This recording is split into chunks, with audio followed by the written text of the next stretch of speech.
Good Morning Business, le grand entretien.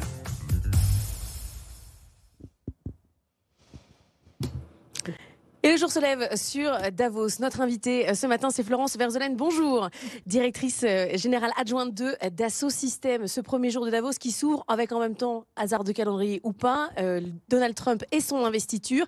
Évidemment, on a un programme chargé en intelligence artificielle, en avenir du travail, il y a plein de sujets, mais on va quand même surtout parler de Trump. Alors oui, on va beaucoup parler de Trump aujourd'hui et toute la semaine. D'ailleurs, il intervient à un moment sur le World Economic Forum en visio. Néanmoins, ce qui est vrai, c'est que même si Trump n'est pas là et qu'il n'y a donc aucun ou quasiment pas de politique américain, il y a quand même un grand nombre d'entreprises américaines. Nous, Dassault Systèmes, on voit IBM dans 1 heure. Ça tombe bien, c'est à 2 minutes d'ici. Mais on a aussi un très grand nombre de sociétés de la et euro qu'on va voir ici à Davos. Mais est-ce qu'il y a un stress particulier de l'arrivée de Trump? Votre spécialité, c'est les jumeaux numériques. Vous avez beaucoup investi sur la décarbonation, sur les véhicules électriques. Est-ce qu'il y a un risque business pour vous? Alors, un risque business pour nous, non, parce que quand ça va bien, on innove, on a besoin de Dassault Systèmes. Quand ça ne va pas, on a besoin d'efficacité opérationnelle, on a besoin de Dassault Systèmes. Mais ce qui est vrai, c'est qu'il y a une vraie reprise aux États-Unis. On a vraiment pu la sentir sur le 2e semestre et que partout ailleurs dans le monde, j'étais en Chine en décembre, j'étais en Inde récemment, se pose la question d'accélérer l'efficacité opérationnelle, d'ouvrir de nouveaux marchés, de rajouter sur l'innovation pour justement contrer les droits de douane potentiellement à venir. C'est vraiment des conversations qu'on a avec nos clients. Mais sur vos clients américains, vous ne voyez pas de pivot particulier, par exemple sur ceux qui étaient investis dans le renouvelable? Il n'y a pas de pivot pour l'instant? Alors, pour nos clients américains dans le renouvelable, absolument pas. Au contraire, ils continuent à investir à la fois dans des projets solaires, éoliens, mais aussi dans des usines. Typiquement solaires, il y a toujours l'Inflation Reduction Act qui pousse à l'ouverture d'usines liées aux renouvelables aux États-Unis. Donc ça, il y a toujours une croissance très très forte là-dessus. La question qui peut se poser, c'est toutes les entreprises qui se sont engagées pour des produits sustainable, est-ce qu'elles vont continuer? Mais à vrai dire, comme les consommateurs américains continuent à demander des produits sustainable, ils sont 70% à regarder si un produit est durable ou pas aux États-Unis avant de l'acheter, il y a toujours un besoin. Donc sur tous nos engagements pour aider nos clients à faire de l'éco-design, du sustainable manufacturing, on continue. Donc au-delà des déclarations de Trump, il y a un marché en fait. En fait, il y a un marché qui est de plus en plus croissant pour tous les, en particulier dans les consumer goods, les biens de consommation, mais aussi dans l'aviation où il y a énormément de projets sur l'aviation durable. Il y a toujours, malgré tout, un marché du véhicule électrique qui est toujours en développement, notamment sur la baisse du coût du véhicule électrique. Et pour ça, ils ont besoin d'un jumeau virtuel.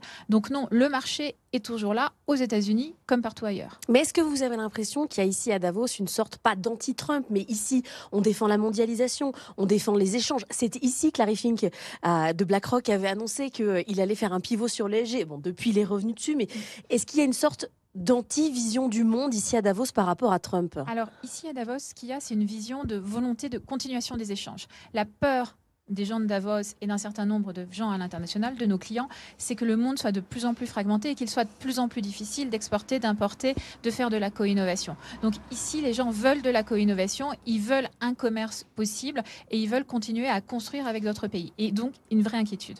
Vous disiez, les États-Unis ont accéléré, on le voit, hein, le FMI a revu ses prévisions de croissance à la hausse, revu à la baisse pour l'Europe, revu à la baisse pour la Chine. La Chine, ça ne redémarre pas, vous le voyez dans le business? Alors oui, on sent que nos clients chinois sont de plus en plus inquiets. Cela dit, pour nous, c'est aussi du business parce qu'on travaille sur l'efficacité opérationnelle de nos clients chinois. J'étais en Chine en décembre et donc on travaille en particulier avec ceux qui font de l'industrial equipment, ceux qui font de la construction. Donc on a des très très beaux projets en Chine pour les aider justement avec le jumeau virtuel de l'usine à être plus efficaces. Cela dit, ce qu'ils nous disent tous, c'est qu'ils s'attendent à des droits de douane forts, voire de 100%, et ils se préparent à ça.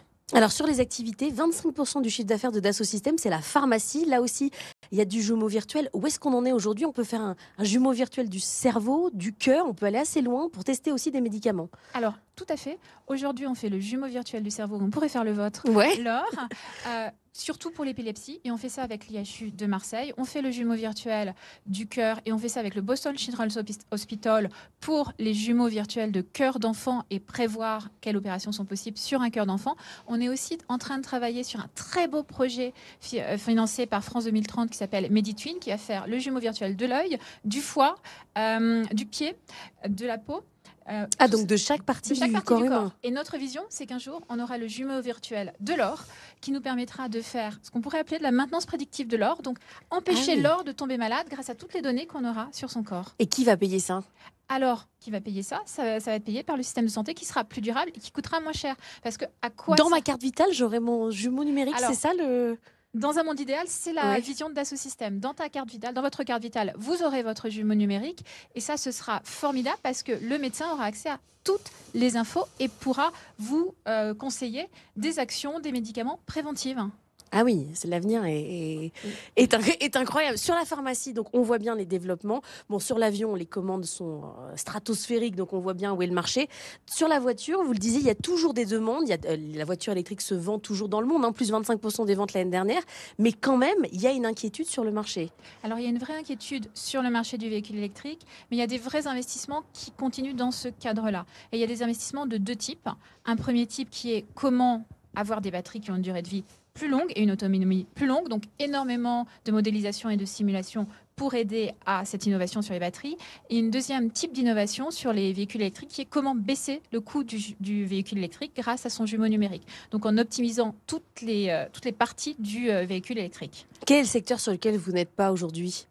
Alors ça, c'est une très bonne question. On est sur à peu près tous les secteurs. Mais par contre, là où on voit le plus de croissance possible en 2025, c'est toujours l'auto, l'aéro, les biens de consommation, la santé, pour lequel il y a d'énormes enjeux, et les infrastructures et tout ce qui est power, énergie. Les infrastructures, c'est la ville de demain, par exemple. C'est la ville de demain, mais c'est aussi les grands projets d'infrastructure, les grands projets de rails qu'il peut y avoir en Asie, aux États-Unis, au Canada, et qui ont besoin d'un jumeau numérique pour à la fois faire le projet le moins coûteux et le plus durable possible, mais pour gérer leurs opérations pendant la vie du projet. Vous avez aussi besoin du développement global de l'intelligence artificielle pour nourrir évidemment la qualité de vos produits. Comment vous regardez les évolutions côté européen, la régulation qui nous empêche même aujourd'hui d'avoir accès à certains produits qui viennent des acteurs américains. Qu'est-ce que vous dites aux réglementations européennes ? Alors, il y a deux types de réglementations. Il y a la réglementation sur l'IA où effectivement il y a quelques obligations liées à l'IA Act, mais en fait, quand on les compare aux réglementations américaines qui sont faites par État et non pas au niveau national, c'est peut-être aussi compliqué aux États-Unis, même si on ne le dit pas, de faire de l'IA, parce que chaque État a sa réglementation IA. Donc, sur l'IA Act, ça rajoute un peu de complexité sur l'IA, sur les infrastructures critiques, mais ça homogénéise la façon dont c'est fait en Europe. Donc c'est un trade-off. Je pense qu'il est important que les entreprises comme Dassault Systèmes et toutes les autres soient écoutées à Bruxelles parce qu'on a des points de vue de gens qui opèrent l'IA, de gens qui opèrent la data, qui peuvent aider à prendre les bonnes décisions. Mais ça permet de nouveau une homogénéisation. Bon, il y a eu un changement d'époque à la tête de Dassault Systèmes. Bernard Charlès laisse la main à Pascal Dallos. Qu'est-ce que ça change ? C'est quand même une époque qui se termine et une page qui se tourne. Alors c'est une page qui se tourne. Bernard reste là puisque Bernard est notre président. Il est adoré par nos collaborateurs. Il est toujours dans nos bureaux puisqu'il est chairman et qu'il est quasiment tous les jours sur le campus. Alors par contre, Pascal, ce qui est bien, c'est qu'il est plus jeune, il a une nouvelle énergie, il a été chez Dassault Systèmes depuis 25 ans, donc c'est aussi une continuité. Mais pour nous, ça vient à un moment où il y a vraiment un tournant sur GenAI et donc c'est beaucoup d'enthousiasme des collaborateurs. Merci beaucoup Florence Verzelen d'avoir été avec nous ce matin, directrice générale adjointe de Dassault Systèmes. On va bien sûr continuer, on va aller dans le centre de Davos pour rejoindre le Palais des Congrès puisque ça va commencer cet après-midi. En ouverture demain, Ursula von der Leyen, la présidente de la Commission européenne, principale invitée politique de cette session de Dassault Systèmes, de Davos. À tout de suite.